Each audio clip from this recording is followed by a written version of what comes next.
انعامی bond رکھنے والے شخص کی امامت کا کیا حکم ہے؟ چنانچہ انعامی بانڈ سود اور جوا قمار وغیرہ کا یہ مجموعہ ہے، لہذا سود اور جوا کا مجموعہ ہونے کی وجہ سے یہ انعامی بانڈ حرام اور ناجائز قرار دیا گیا ہے۔ اس لیے انعامی بانڈ رکھنے والا شخص جو ہے شرعی اعتبار سے دیکھا جائے تو وہ فاسق ہے، اور فاسق کی امامت کو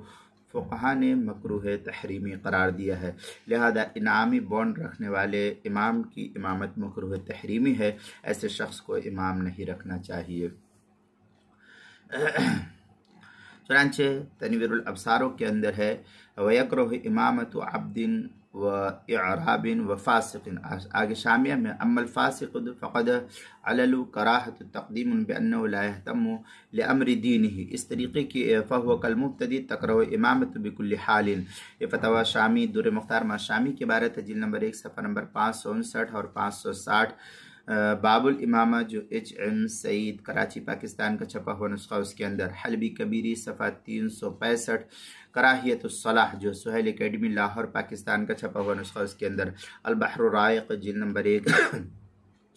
صفحہ نمبر 348، کتاب الصلاح باب الامامہ جو ایچ ایم سعید کراچی پاکستان کا چھپا ہوا نسخہ، اس کے اندر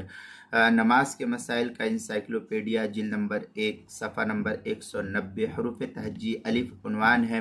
انعامی بانڈ رکھنے والے کی امامت، اس کے تحت جو ہے اس کو نقل کیا گیا، وہاں بھی دیکھ سکتے ہیں۔